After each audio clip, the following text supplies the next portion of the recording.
Muy buenas tardes, compañeros y compañeras. Hoy vamos a continuar con las clases de Fisiología 2 del aparato cardíaco con el docente Diego Paredes. Docente, continúe con la clase, por favor. Hola a todos chicos,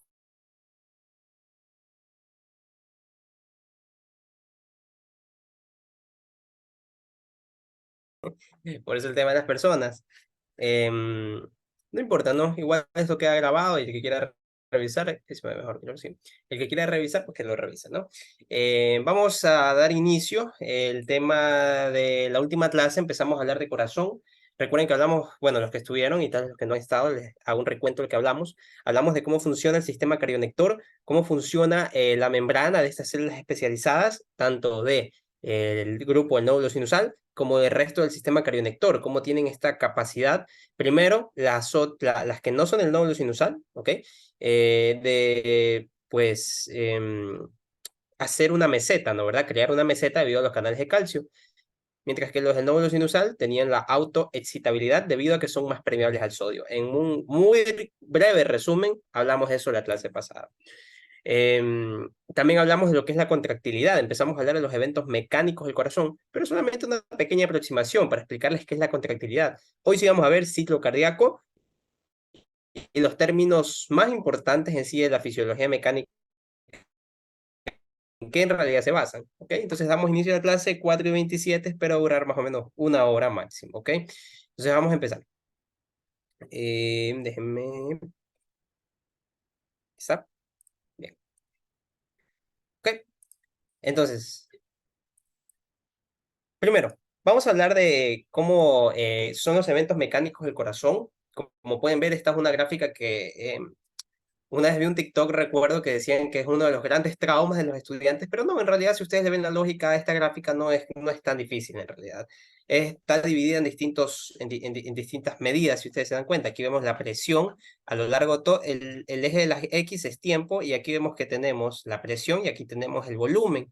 Esto aquí nos va a ayudar a nosotros identificar pues las diferencias tanto en presión como en volumen en las diferentes partes del ciclo cardíaco. Aquí podemos ver líneas que dividen los distintos estados del ciclo cardíaco, y quiero que se fijen también cómo hay ciertas porciones del ciclo cardíaco, ciertos pasos, los cuales son mucho más pequeños que otros, ¿se dan cuenta? En este caso, los que más se demoran son la eyección, y estos tres que están acá que son continuos en sí, ¿ok? Bueno, este gráfico, una vez que ustedes ya entienden el ciclo cardíaco, lo van a poder entender perfectamente, ¿ok? Entonces vamos a empezar a hablar del ciclo cardíaco con el primer paso del ciclo cardíaco, el llenado pasivo.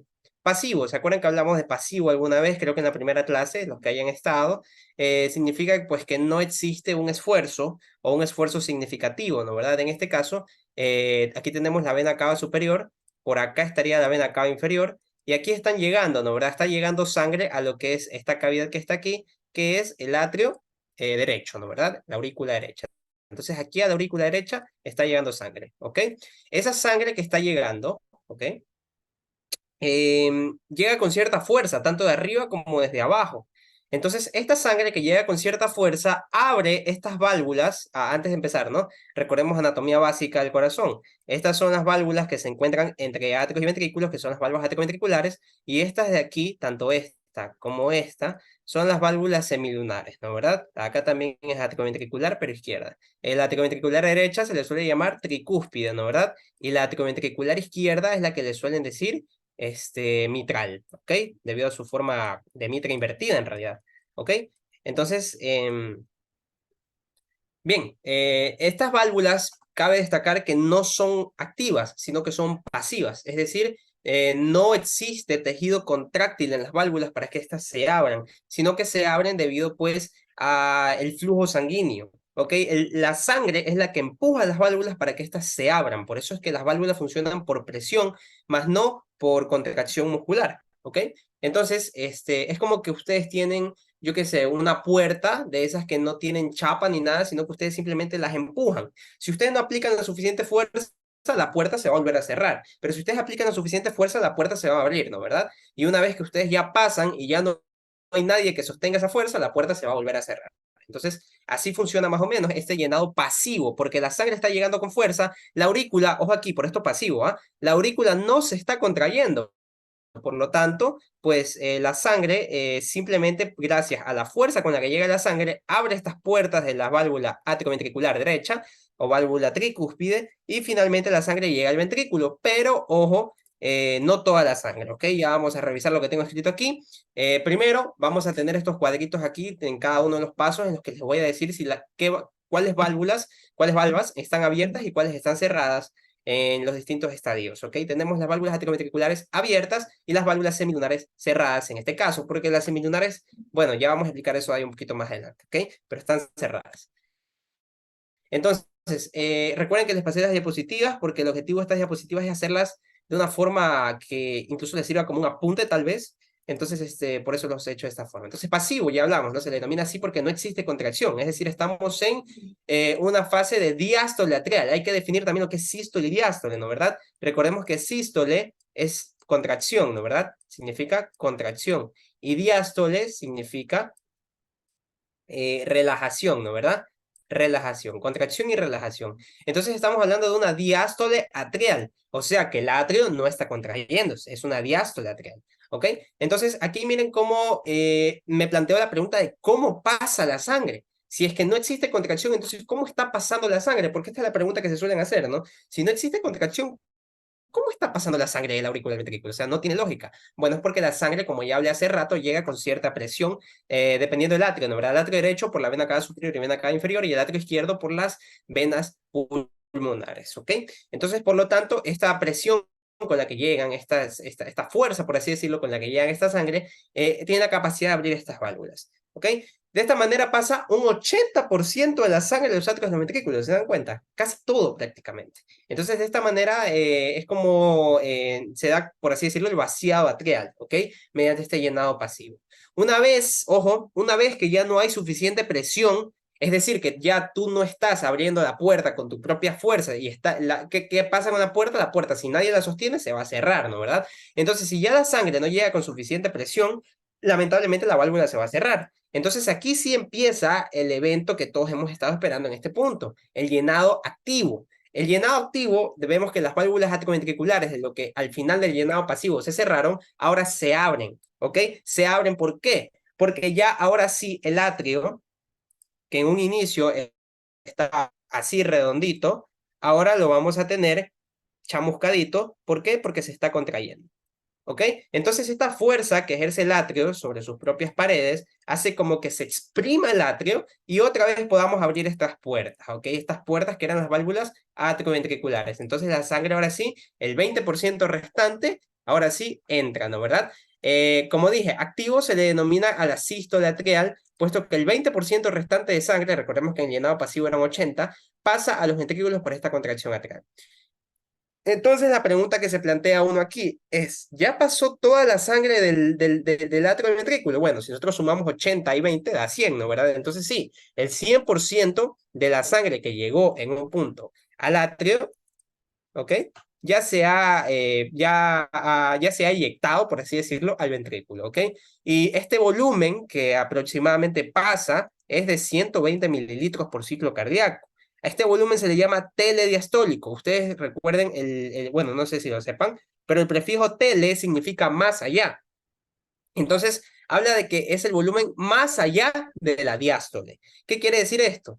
Que recordemos que la diástole era el llenado pasivo, ¿no? ¿Verdad? Y nosotros ya estamos en un llenado activo. Entonces, en este llenado activo ya no estamos en diástole, estamos más allá de la diástole. Y este volumen por eso se llama volumen telediastólico, ¿ok? De 120 mililitros aproximadamente y dependiendo de la volemia de la persona, de la talla, del peso, etc.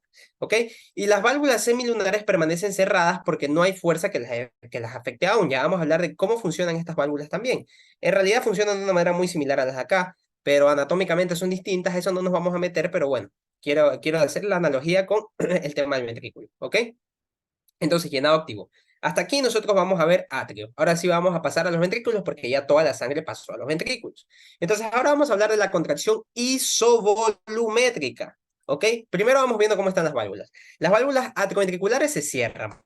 ¿Por qué? Porque ya no hay sístole atrial. Entonces, pues ya no hay algo que abra las puertas. Entonces, las válvulas atrioventriculares se mantienen cerradas. Y las válvulas semilunares, aunque parezca lógico que ya en este punto estuvieran abiertas para que la sangre pueda salir, lamentablemente están cerradas.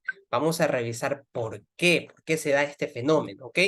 Primero, ¿qué? Isovolumétrica. Vamos por partes. Existe contracción ventricular, es decir, estamos en una sístole pasivo en el que estamos en un diástole atrial.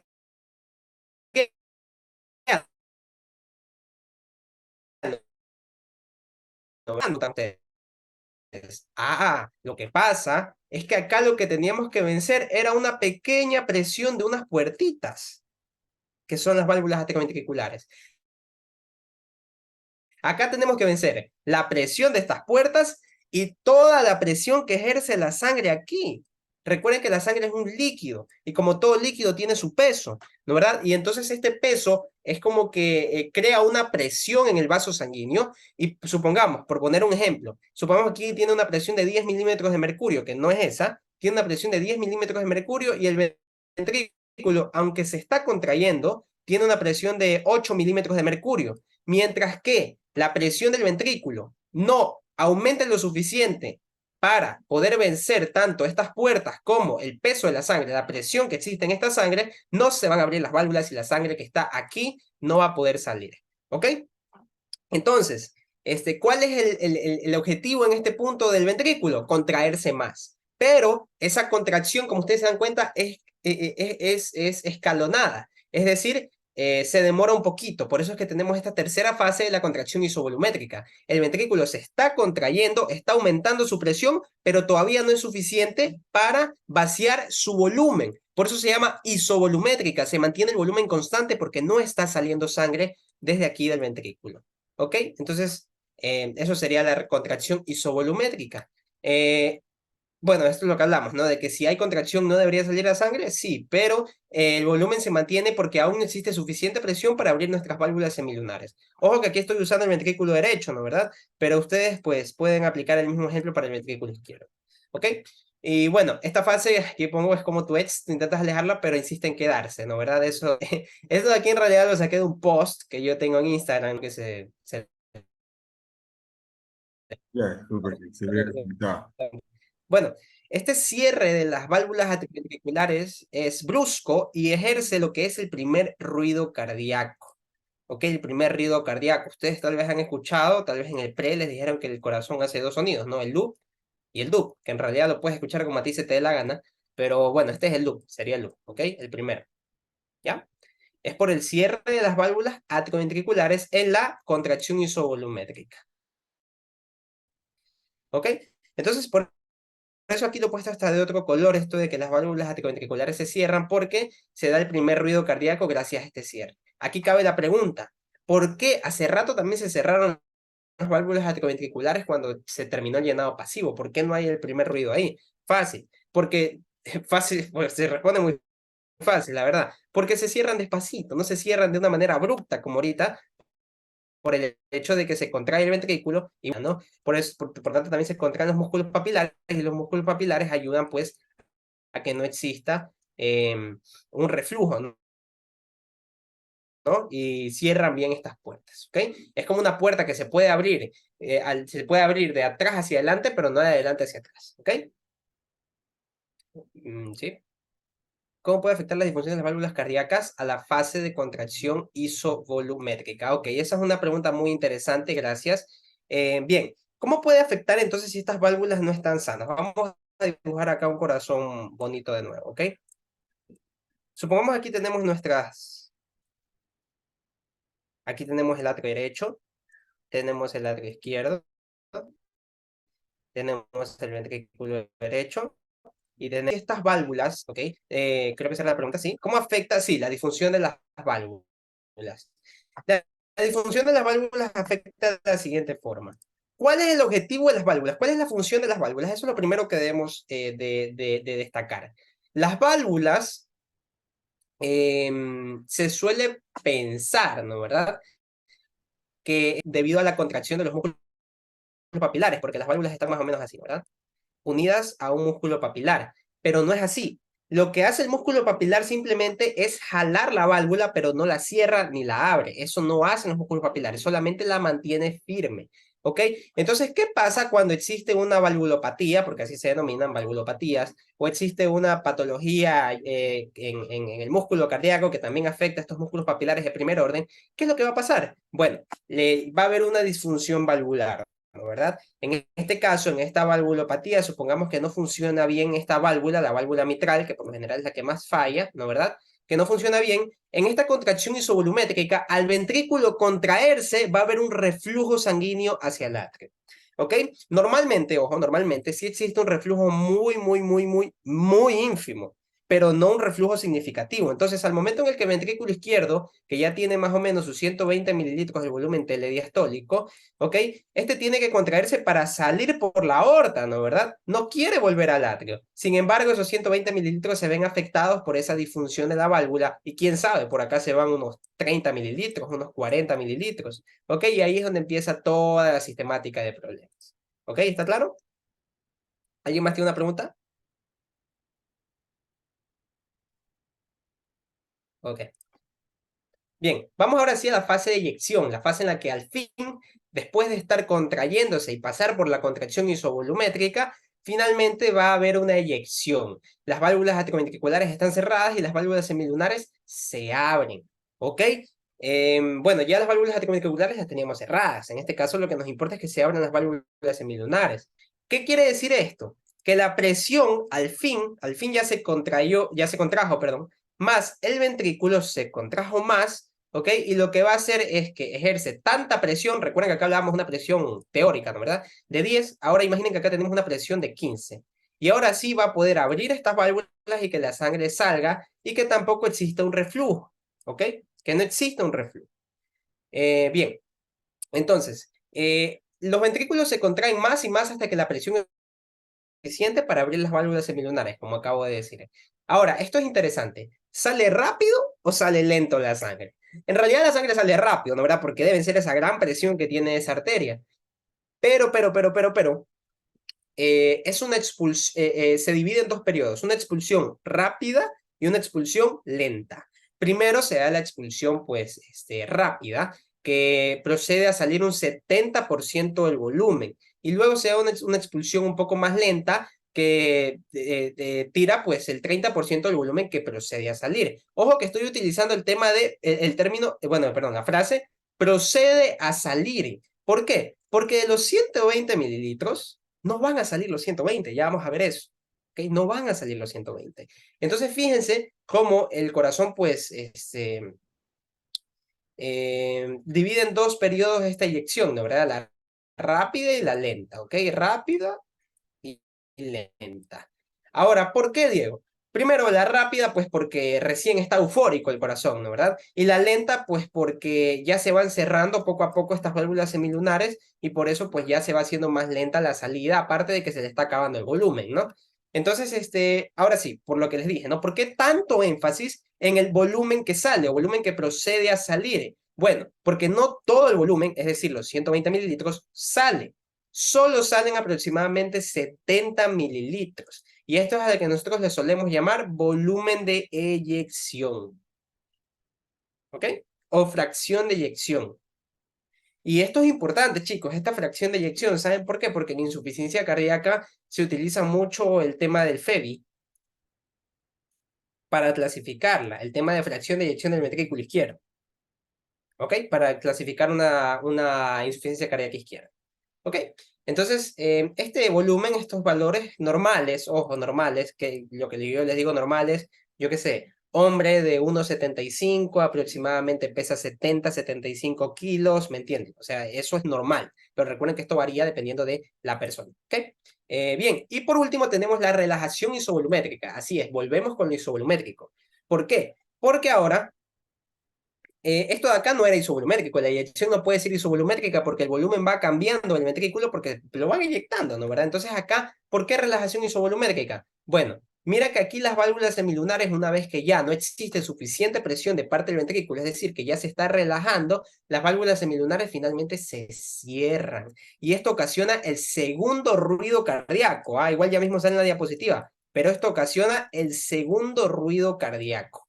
¿Ok? Y estas válvulas también se pueden dañar y tiene una patología muy similar, un reflujo, ¿no? ¿Verdad? El tema de reflujo, pero ahora desde la arteria al ventrículo. ¿Ok? Ahora, otra vez isovolumétrica, correcto, pero esta vez se trata de una relajación. Es decir, la masa ventricular se va relajando a un volumen constante porque ya no va a salir más volumen. Ya vimos que la fracción de eyección es 70 mililitros y se queda el resto de los 120. ¿Ok? Entonces, este volumen constante, ¿a qué se refiere? ¿Recuerdas que te dije que no toda la sangre salía de los ventrículos? Ok, esos 40-50 mililitros de sangre, como les acabo de decir, que sobran son es cierto, esa sangre que se queda aquí. Ok, supongamos que acá nosotros teníamos sangre hasta este punto, así lleno de sangre. Y esta sangre salía, ¿no? ¿Verdad? Y pues poco a poco se iba agotando hasta que supongamos que quedó hasta aquí de sangre. ¿Ok? Entonces, ese volumen que quedó de sangre es el volumen telesistólico. ¿Por qué? Porque recordamos que sístole es contracción en general del miocardio. Entonces, telesistólico significa que más allá de la sístole ventricular. ¿Ok? Entonces, es el volumen sobrante de la sístole ventricular. El otro era diastólico porque era el volumen sobrante de la diástole, también ventricular, de hecho. ¿Ok? Porque prácticamente en el primer paso estaban en diástole el corazón y el ventrículo. De ahí en el llenado activo ya estaba contrayéndose el sístole, la aurícula, pero en diástole el ventrículo todavía. El ventrículo no se contrajo hasta la contracción isovolumétrica, el tercer paso. ¿Ok? Entonces las válvulas semilunares finalmente se cierran, ¿ok? Por falta de presión ventricular y esto da el segundo ruido cardíaco. ¿Ok? Del loop, el do, ¿no? ¿Verdad? Este que está aquí. Ya, fácil. Entonces este ciclo, chicos, otra vez llega sangre, otra vez se da esta contracción auricular, esto se repite una y otra y otra y otra vez durante toda tu vida. ¿Ok? Durante toda tu vida. Ahora, quiero volver a la imagen de un principio antes de hablar de esa parte de ahí, para poder explicarlo, ¿verdad? Bien. Vamos a seguir la línea roja, ¿ok? Esta línea roja, y miren qué significa la línea roja, presión ventricular, ¿ok? Presión ventricular. Quiero que empecemos a ver sí, desde aquí. Miren cómo la presión ventricular aquí, de este punto que está en 0, se eleva un poquito, ¿ok? Se eleva un poquito. ¿Por qué? Porque esta es la fase, ¿ok? Aquí tenemos unidas la parte de llenado pasivo y llenado activo. Entonces, como llega sangre al ventrículo, ¿no? ¿Verdad? Como está llegando sangre al ventrículo, está aumentando, en este caso, su presión un poquito, ¿no? ¿Verdad? Entonces, pero mira aquí en la contracción isovolumétrica o isovolúmica, como les dije que también se llamaba en este periodo chiquito de aquí, mira cómo la presión del ventrículo se dispara, ¿te das cuenta cómo se dispara? Hasta este punto que está aquí. Se disparó la presión. ¿Te das cuenta? ¿Ya? ¿Hasta qué punto? Hasta que viene la eyección, es decir, hasta que pudo abrir las válvulas atrioventriculares. Y de ahí llega un punto en el que ya se van cerrando y viene la relajación isovolumétrica. Pero, obviamente, el volumen es el mismo, pero la presión va disminuyendo poco a poco, a poco a poco. ¿Ok? Fácil. Y de ahí, otra vez viene todo lo que es los periodos de atriales, ¿no? ¿Verdad? Todo lo que es lo que pasa en el atrio, ¿no? ¿Verdad? El tema del llenado pasivo, después la sístole auricular o llenado activo, y de ahí otra vez empieza. ¿Ok? Entonces ahora puede afectar la velocidad de relajación isovolumétrica al ciclo cardíaco. La velocidad, claro que sí. Y esto de hecho se da no tanto por el tema de disfunción miocárdica, sino más bien del tema del sistema cardionector. ¿Ok? ¿Por qué? Porque imagínate que, bueno, el corazón se relaja de una manera más lenta, más despacio.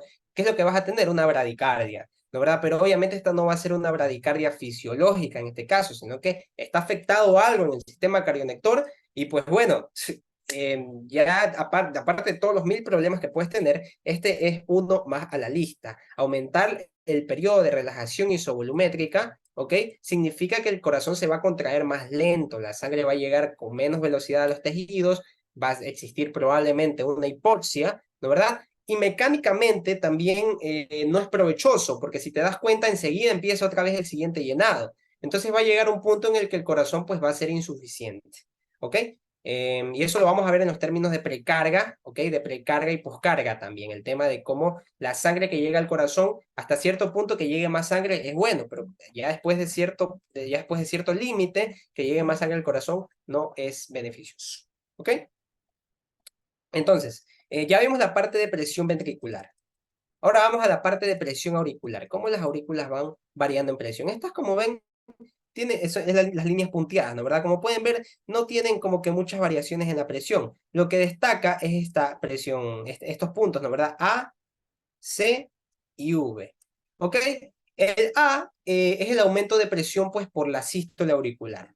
A ver, en el C estamos nosotros prácticamente en la contracción isovolumétrica y se da por un leve, este es el leve, pero leve reflujo del que yo les estaba hablando ya desde hace rato, ¿no verdad? Y la V finalmente es debido pues al tema de que empieza el llenado pasivo y aumenta la presión. ¿Ok? Ahora, vamos a ver la presión aórtica. En este caso estamos hablando del ventrículo izquierdo, ¿no verdad? Miren aquí la presión aórtica. Miren cómo se mantiene aquí. Estas son las líneas punteadas, ¿no verdad? Por si no me ven el puntero, aquí está. Estas son las líneas punteadas, ¿no verdad? Miren cómo aquí, en la contracción isovolumétrica, la presión aórtica aumenta. ¿Hasta qué nivel? Más o menos 110 a 120. Y miren que esto es sístole ventricular. Entonces, esta es la presión sistólica. ¿Ok? Y finalmente, aquí, miren cómo existe un pico. ¿Saben por qué existe este pico aquí? Porque ya va bajando la presión, porque ya pues la sangre, pues empiezan a cerrarse las válvulas por este mecanismo que tienen anatómicamente, que lo podemos revisar en otro momento. Pero en resumen, estas de aquí pues se cierran y al cerrarse crean un pequeño, un leve aumento de presión en la válvula semilunar aórtica. Entonces este leve aumento de presión que crea es este piquito que estamos viendo aquí. Tal vez si ahorita ustedes están viendo el tema por primera vez no me van a entender muy bien, pero pues si ustedes se lo ponen a leer y le ponen a hacer un análisis minucioso a esta gráfica, o si vinieron estudiando, probablemente sí lo estén entendiendo al 100%. Entonces, tranquilos, es cuestión de ponerse y sentarse a estudiar. Y miren cómo ahí otra vez empieza a bajar la presión de la sangre, hasta que otra vez se da la sístole, hasta que aumenta la presión sistólica. Entonces, esta es la base de la presión sistólica y diastólica, ¿no verdad? De hecho, Guyton le dedica todo un capítulo a este tema, ¿ah? Entonces, bien, ahora vamos a ver otra cosa interesante que es el volumen ventricular, chicos. Hay otra gráfica, no esta, sino una gráfica que tal vez la conocen que dibuja algo más o menos así, me parece, ¿sí? ¿Ok? Que refleja todos los estadios del ciclo cardíaco. No me gusta mucho usar esa gráfica, pero sí es útil para identificar el tema de la diferencia entre la presión y el volumen, cómo estos varían de una manera distinta durante los eventos del ciclo cardíaco, ¿ok? No le he puesto, pero bueno, la pueden revisar. Volumen ventricular, miren cómo el volumen, pues, aquí lo tenemos, el volumen del ventrículo, tenemos un límite inferior de 50 mililitros y un límite superior de 130, ¿no verdad? Que vendría a ser más o menos el volumen telediastólico, ¿no verdad? Entonces, miren cómo el volumen aquí en el llenado pasivo pues está alto, ¿no verdad? Se hace más alto todavía por el llenado activo y de ahí miren pues cómo a lo que se contrae el ventrículo, aquí esto automáticamente baja, porque se sale la sangre, o sea, se está inyectando. Y de ahí otra vez aumenta poco a poco, llenado pasivo, llenado activo, y otra vez baja por la sístole, y otra vez se vuelve a llenar. Entonces, como es muy fácil, ¿no? Y bueno, el electrocardiograma, que chicos, tengo subidos videos completos del tema del electrocardiograma, pero aquí podemos ver, yo les voy a hacer el gran resumen aquí de lo que significa el ciclo cardíaco en el electrocardiograma. P es la contracción de las aurículas. ¿Ok? De ahí viene el complejo. Ay, caramba, se me fue el mouse. Aquí está. Ahí viene el complejo QRS, ¿ok? Que es la contracción de los ventrículos. ¿Ok? Y de ahí viene la T, que refleja la relajación de los ventrículos. Si ustedes se ponen a revisar, pues sí, eso es lo que pasa si hacemos la analogía aquí. Y ahora miren, aquí vemos también los ruidos, ¿no? ¿Verdad? El primer ruido y el segundo ruido. Y bueno, el tercer ruido que a veces es normal, a veces es patológico, dependiendo del paciente, mujer embarazada, paciente deportista, dependiendo del tema, ¿no? ¿Verdad? Este tema del tercer ruido. ¿Ok? Y como pueden ver, tiene que ver mucho, este, eh, ah, con el tema del llenado pasivo. ¿Ok? Bien, entonces ahora sí podemos ir a la parte final, por así decirlo, que nos vamos a demorar aún. El tema del gasto cardíaco, ¿no? ¿Verdad? El tema del gasto cardíaco. Gasto cardíaco. El gasto cardíaco es el volumen de sangre eyectado por minuto. ¿Ok? Cuando nosotros hablamos de... a ver, aquí tenemos dos, vamos a analizar el enunciado. Volumen, ¿ok? Y sangre. Es decir, tenemos volumen, ¿no? ¿Verdad? El volumen se lo puede medir en mililitros, en este caso en litros. ¿Ok? Entonces todo esto de aquí lo vamos a ver en litros. Y de ahí tenemos minuto, ¿ok? Que bueno, es una unidad de tiempo, ¿no? ¿Verdad? Entonces aquí tenemos minuto. Entonces, es el volumen de sangre eyectado por el corazón en un minuto. ¿Por qué se le llama gasto cardíaco? Porque fíjense, si el corazón, si el organismo necesita más sangre, va a ser que el corazón bombee más. Y bombea más, sale más volumen de sangre por minuto. Entonces es como un promedio que es fácil de calcular. Por eso pues se usa el término de gasto cardíaco. El gasto cardíaco tiene la fórmula de gasto cardíaco es igual a volumen sistólico por la frecuencia cardíaca. El volumen sistólico, en este caso, por lo general, ya sabemos que es 70, ¿no verdad? Y la frecuencia cardíaca que también es de 70 latidos por minuto aproximadamente. ¿Ok? O acá estoy hablando de volumen sistólico en mililitros, ¿no verdad? Es por eso es que acá la convención termina en 5 litros por minuto. ¿Ok? Disculpa un momento. Okay. Eh,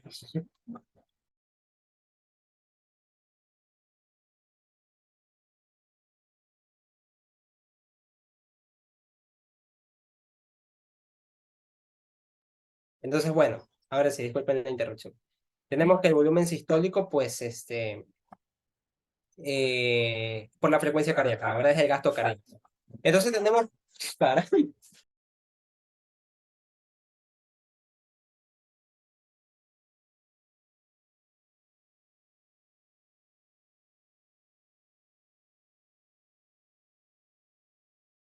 bueno, ahora sí.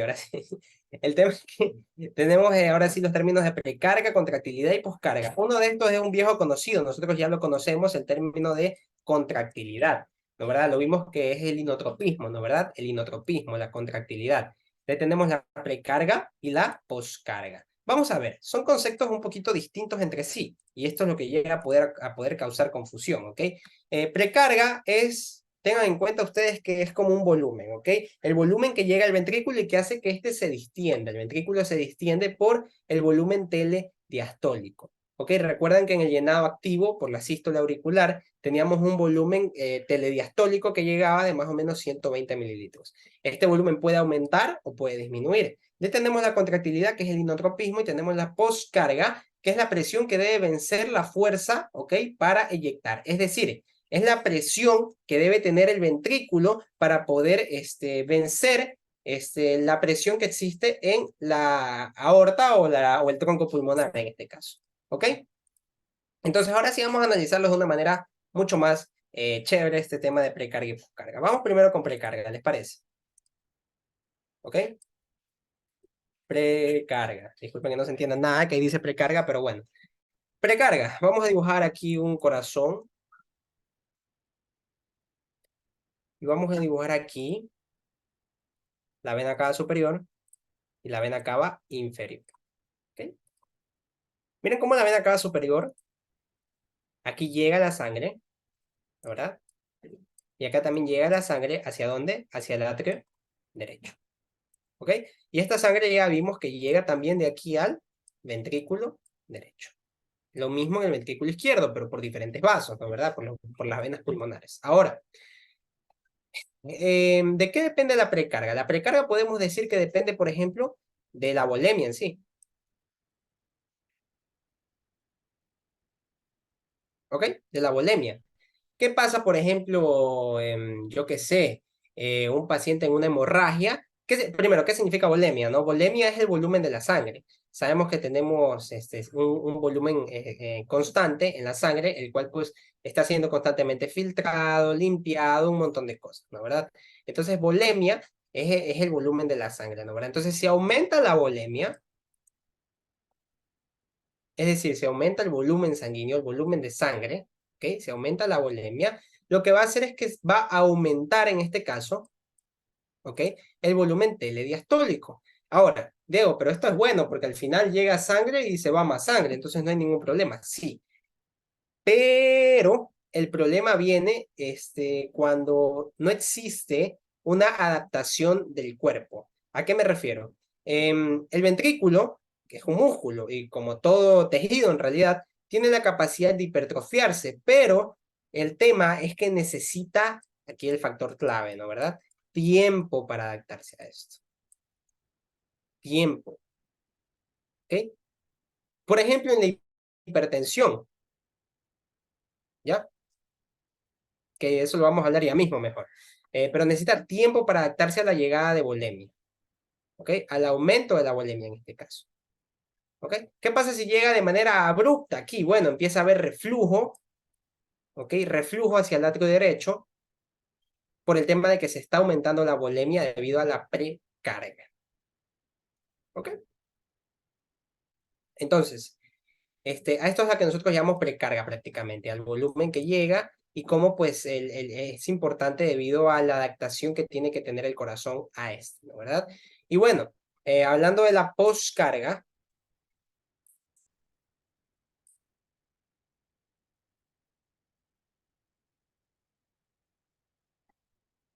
nosotros tenemos aquí asimismo vamos a dibujar un corazón,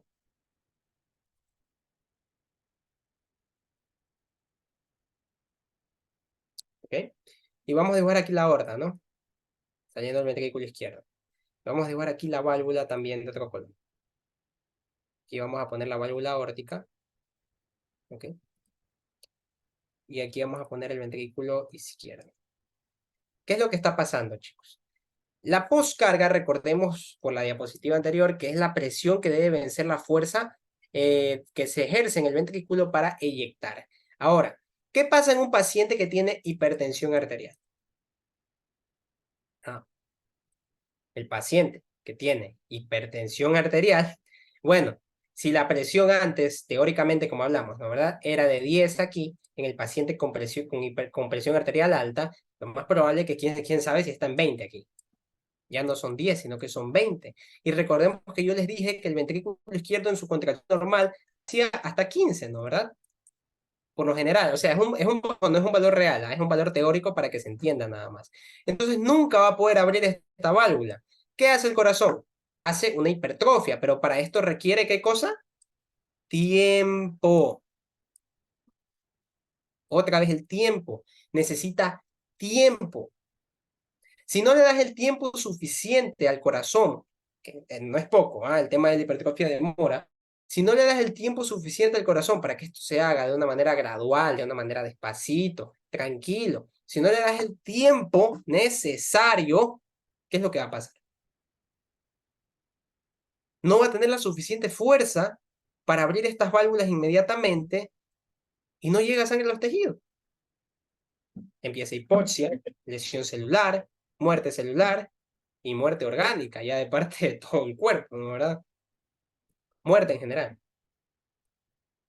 ¿Ok? Entonces tenemos ya los términos de precarga y poscarga y unos pequeños ejemplos de su aplicación, ¿no? ¿Verdad? Cómo esto se diferencia, ¿no? También recuerden que hablamos de la contractilidad y esto también es importante entenderlo.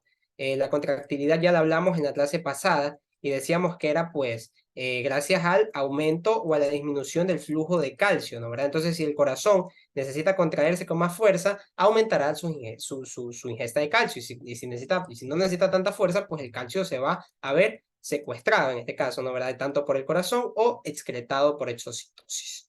¿Ok? Entonces, aquí también entra en parte el mecanismo de Frank Starling, que no es las fuerzas de Starling, eso es otra cosa. Este es el mecanismo de Frank Starling. ¿En qué se basa? Si llega más sangre al ventrículo, es decir, si aumenta la precarga, el ventrículo va a tener la capacidad para distenderse mucho más. ¿Ok?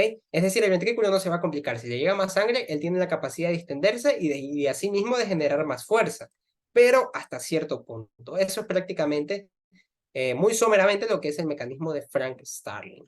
¿Ok? Entonces, como pueden ver, es muy sencillo de analizar, no es tan complicado. Y bueno, creo que nos tomamos 40 minutos en esta clase. ¿Tienen alguna pregunta acerca del tema? Para terminar. Ahora todo muy bien explicado. Excelente clase.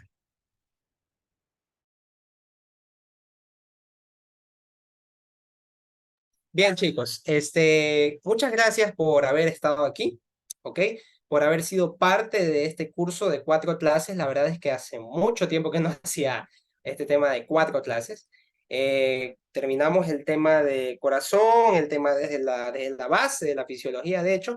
Entonces, chicos, muchas gracias. Recuerden que todas estas clases están subidas y ustedes las pueden revisar, ¿ok? Esto, ojo, aquí no hemos revisado todo de los temas. De corazón he intentado hacer lo más completo y sucinto posible para que ustedes se lleven en realidad lo importante, porque como decía, creo que era el docente que está dando fármaco en el grupo, me gustó mucho lo que dijo, de que ustedes no aprendan, esto lo decía, recuerdo el doctor Martínez, ustedes no aprendan para pasar el examen, ni para pasar bien la materia, ni por ser mejor promedio, sino para la vida, porque no les va a servir de nada que ustedes, como dijo, no sepan aplicar lo que están usando.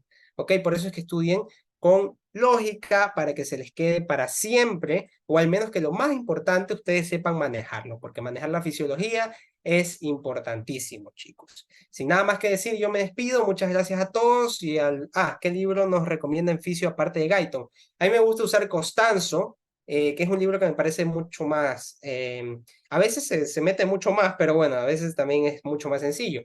El Costanzo para mí es un libro muy bonito. También me gusta usar Boron, pero es un libro un poquito más complicado que Guyton incluso. Entonces ese es el detalle. Son esos 2 libros que yo recomiendo y uso. También usar Rhodes, pero ese sí es otro nivel. En ese sí no se metan porque es un poquito más complicado. Entonces, bueno, ahora sí, sin nada más que decir, chicos, muchas gracias. Ahí tienen mis mensajes, mi número, pueden escribirme si tienen alguna duda. Y bueno, espero verlos en alguna otra ocasión. Y muchas gracias a los chicos de acuerdo también por la oportunidad. Nos vemos. Muchas gracias a usted, don Diego. Gracias por estas 4 clases, por habernos apoyado y por haber explicado lo más que sea posible el ciclo cardíaco y toda la fisiología cardíaca. Porque más que todo, más que todo sería que seguir lo de sílabus es ser más enfático en las clases que van a ser más complicadas para los estudiantes a lo largo del semestre. Ya para cuando ellos vean esa de entrada, justamente esos temas, ellos tengan una mínima noción para poderlas dar y para poderlas pasar fácilmente. Y como dijo también usted, y también dijo el docente de farmacología, estudien para aprender y ser buenos médicos, no para pasar con 10, porque cualquiera puede pasar con 10, pero no significa que sean excelentes médicos ni que la apliquen en su vida diaria de buena manera. Bueno, don Diego, se lo agradezco tanto. Cuídense mucho, muchachos. Fue un gusto. Nos vemos para cualquier otro curso práctico en los cuales también se encuentran invitados todos ustedes. Cuídense, nos Cuídense vemos. mucho.